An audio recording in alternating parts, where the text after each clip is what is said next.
자, 여러분들 지난 차시 우리가 거시적 관점과 미시적 관점에 대해서 공부를 했죠. 자, 오늘은 지난 시간 마지막에 얘기했던 거시적 관점에 속하는 대표적인 이론 두 가지 기능론과 갈등론에 대해서 공부를 해보도록 하겠습니다. 자, 여러분들 선생님 어제 잠깐 설명했는데 선생님이 강의를 올리게 되면 20분 이내로 잘라서 강의를 올리게끔 되어 있거든요. 그래서 우리가 주당 수업 시수가 4시간이잖아요. 4단위. 그래서 우리가 가능한 선생님이 20분짜리 강의를 한 주에 한 4개 내지 5개. 그러면 실제 우리 수업 시간보다 좀 적겠죠. 여러분들 온라인 학습 부담이 많기 때문에 선생님이 20분짜리 강의를 최대 5개, 최소 4개 정도 찍어서 올릴 거니까 여러분들 반드시 선생님이 챕터별로 주당 1주차, 2주차 이렇게 강의 올리는 그 강의 내용을 반드시 다 수강을 해야 됩니다. 자, 그래서 우리가 이제 2주차 강의, 두 번째 강의, 지난 시간에 거시적 관점과 미시적 관점 공부한 걸 바탕으로 오늘 두 번째 강의, 기능론과 갈등론을 공부해 보도록 하겠습니다. 자, 첫 번째 기능론입니다. 기능론은 거시적 관점이죠. 사회 구조와 제도를 바탕으로 사회를 이해하고 분석하려는 관점입니다. 자, 그럼 기능론은 우리가 공부를 쭉 해야 되는데 선생님 결론부터 내리고 갈게요. 대체로 기능론은 어떤 이론이냐면 많은 사람들이 기능론 보고 무슨 이론이라고 그러냐면 보수적 이론이라고 부릅니다. 보수적 이론. 기능론 하면 우리 대표적으로 보수적 이론이라고 불러요. 자, 왜 그럼 보수가 뭐냐? 보수라는 말은 우리가 사회를 변화시키기보다는 현재 상태와 질서를 그대로 지키고 유지시키는 걸 좋아하는 관점을 보수적 관점이라고 그래요. 자, 그러면 기능론은 현재 사회를 변화하고 발전시키기보다는 그 지금 사회를 좀 안정적으로 지키고 이 체제를 유지하고자 하는 그런 생각을 가진 관점이 기능론적 관점인데요. 그럼 여기서 얘네들이 지키고자 하는 그 사회는 어떤 사회냐면 대체로 이 기능론적 관점이 지키고자 하는 사회는 이런 사회예요. 우리가 알고 있는 자유민주주의 혹은 자유시장주의.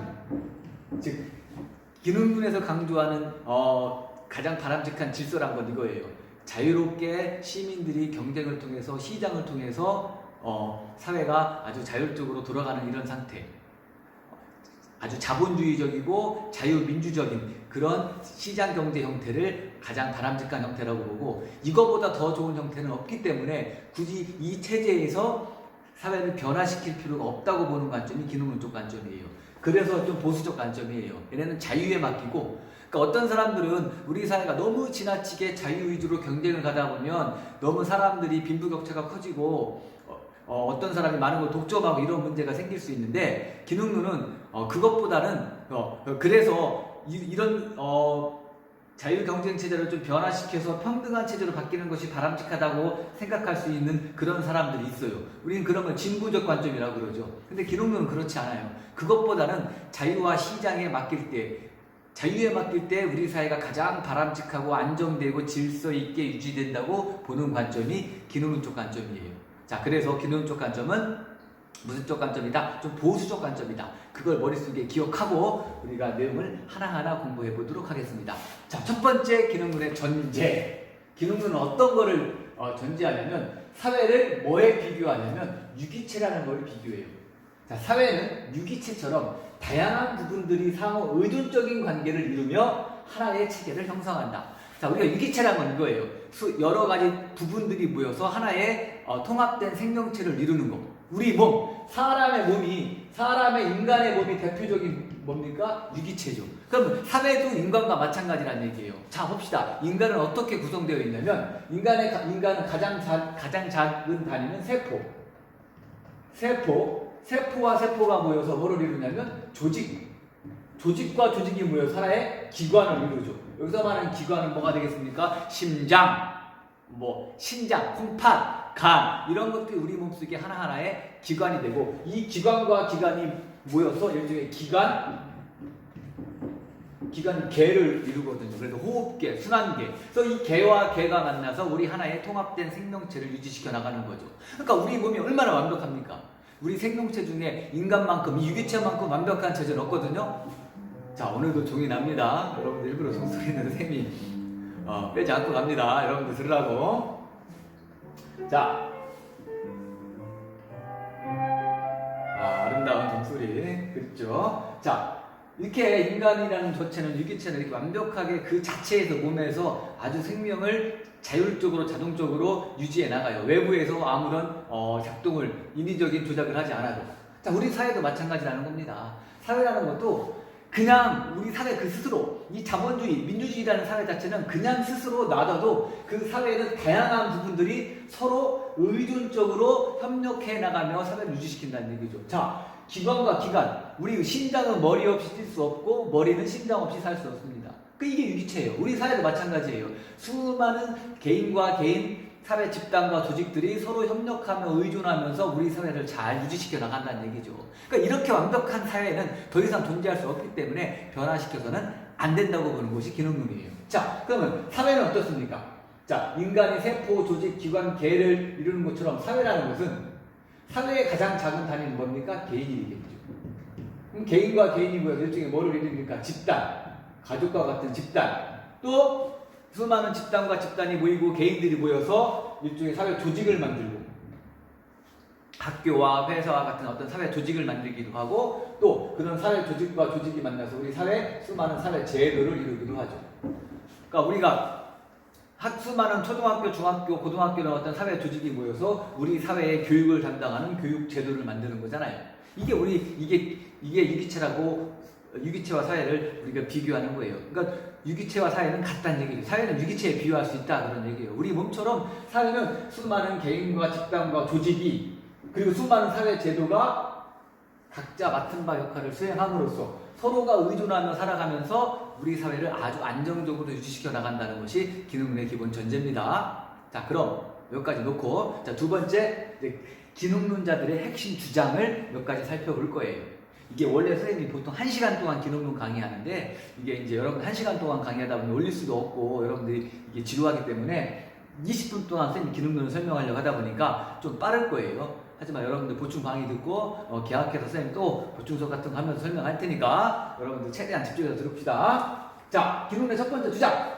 사회를 이루는 구성 요소들은 사회 속의 한 부분으로서 각기 서로 다른 뭐를 담당한다? 기능을 담당한다. 자, 나는 뭐를 담당합니까? 그렇죠. 교육을 담당하죠. 경찰관은 치안을 담당하고, 소방관은 우리 화재 예방을 담당하고, 구조를 담당하고, 공무원은 국가 운영을 담당하고, 의사는 치료를 담당하고, 이거보다 더 좋은 체제가 어디 있습니까? 우리 사회는 수많은 구성 요소가 각자 맡은 바 뭐를 수행합니까? 그렇죠. 서로 다른 기능을 담당하고, 그 사람들이 각자의 개인과 집단과 조직이 기능을 수행함으로써 우리 사회는 안정과 질서가 유지된다는 얘기죠. 이게 자유시장주의 민주주의 체제라는 얘기예요. 그러니까 누군가가 인위적으로 하지 않더라도 각자가 각자의 노력과 능력에 따라 각자의 맡은 바 역할을 담당하고 그런 각자 역할을 통해서 우리 사회가 돌아간다는 얘기죠. 경찰이 있고 교사가 있고 소방관이 있고 회사원이 있고 우리 아버지처럼 농부가 있고 판사가 있고 검사가 있고 이런 수많은 개인 또 그 수많은 개인은 각자 그 집단과 조직의 제도에 모여서 각자 서로 협력하면서 우리 사회를 유지시키는 기능을 아주 자연스럽게 하고 있다는 얘기죠. 우리 머리와 심장이, 콩팥이, 방광이 우리 몸을 유지하기 위해서 각자 자기 역할을 수행하듯 또 그 수많은 기관들이 우리 몸에서 서로 장기들이 서로 협력하듯이 우리 사회라는 것도 각자 맡은 바 구성원들이 자기 역할을 수행하니까 우리 사회가 아주 완벽하게 안정적으로 유지되고 존속되고 통합될 수 있다고 보는 것이 이게 기능론입니다. 알겠죠? 자, 두 번째. 그러면 기능론자들이 왜 우리 사회가 좋냐면 사회는 본질적으로 뭐를 이루고 있냐면 그렇죠. 조화와 균형을. 사회는 본질적으로 조화와 균형을 이루고 있으며 일시적으로 불안정한 상태가 발생하더라도 스스로 조화와 균형을 회복할 수 있는 힘을 지니고 있다. 이게 무슨 얘기냐면 왜 우리 사회는 조화와 균형을 이루고 있냐면 무슨 얘기냐면 우리 몸에서 심장이 저 혼자 잘났다, 머리가 저 혼자 잘났다 할 수는 없어요. 심장은 머리 없으면 뛸 수 없고 머리는 심장 없으면 죽고 결국 우리 사회도 마찬가지예요. 우리 아버지 농부지만 의사가 아무리 잘났다고 할지라도 의사도 농부가 농사를 짓지 않으면 먹고 살 수 없어요. 또 우리가 아프면 의사한테 치료를 받아야 되지. 우리는 서로 아까 나왔던 것처럼 왜 우리가 사회가 본질적으로 조화와 균형을 이루고 있냐면 이 구성 요소들은 사회 구성 요소들은 상호 무슨적인 관계에 있냐면 상호 의존적이고 협력적인 관계에 있다는 얘기죠. 그러니까 서로가 의존하고 협력하며 살아갈 수밖에 없고 그것이 아주 사회 스스로 완벽하게 인위적으로 누군가가 컨트롤하지 않더라도 자동적으로 돌아간다는 얘기예요. 그러니까 우리 사회는 서로 갈등과 대립하기보다는 서로 협력하며 조화하며 살아갈 수 있는 그런 완벽한 체제란 얘기죠. 그러니까 기본적으로 우리 사회는 조화와 균형을 이루고 있어요.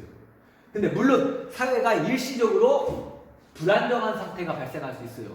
간혹가다 어떤 지금 코로나처럼 어떤 사회 위기가 발생할 수도 있고 어떤 대립과 갈등이 발생할 수도 있죠. 하지만 그 사회는 스스로 뭐를 조화와 균형을 회복할 수 있는 힘을 갖고 있어요.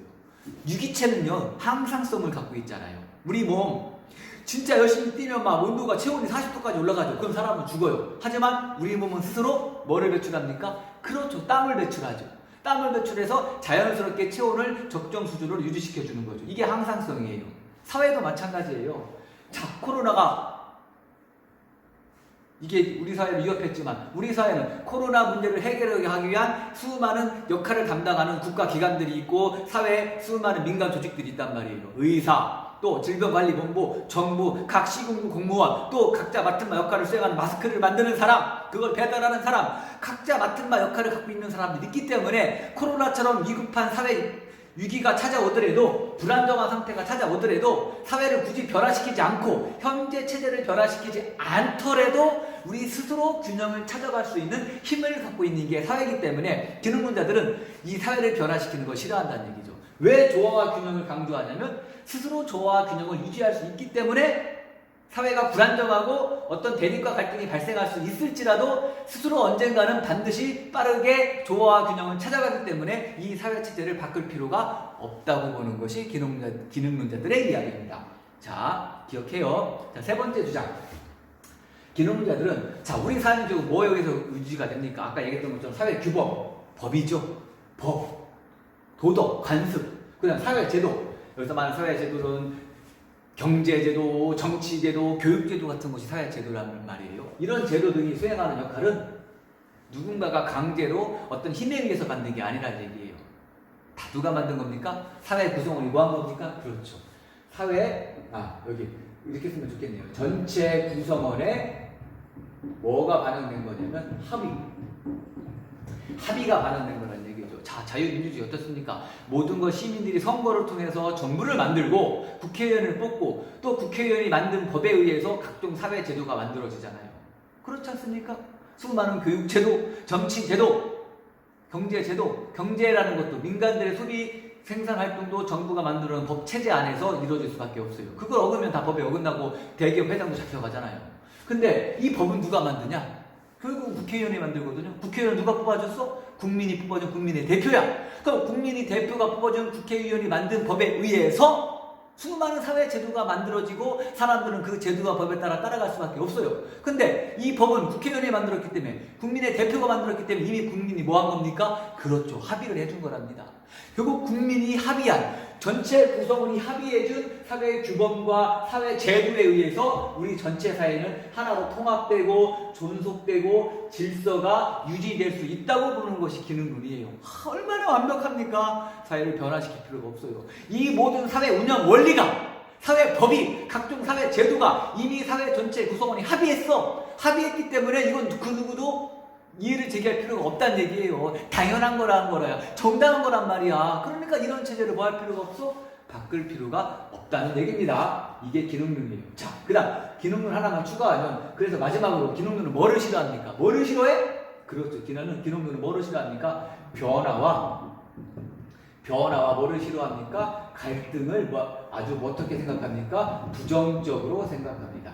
자, 기능론은 뭐를 싫어합니까? 변화와 갈등을 싫어한다. 조화와 안정, 질서, 유지. 그래서 보수적 관점이죠. 현재 상태를 지키고자 하기 때문에 얘네는 변화와 갈등을 싫어한다. 그러니까 이게 우리 사회가 불안정하더라도 스스로 뭐 할 수 있어? 균형을 찾아갈 수 있어. 유기체처럼 항상성이 있기 때문에. 그러니까 사회를 뭐 할 필요가 없어? 변화시키면 안 돼. 또 일부러 이 좋은 체제를 무너뜨리고 변화시키기 위한 갈등, 이런 것들은 좋지 않게 봐. 노동자가 파업하는 거 나쁜 거야. 왜? 법 질서 안에서 우리 경제가 유지되는데 왜 굳이 파업을 하냐는 얘기지.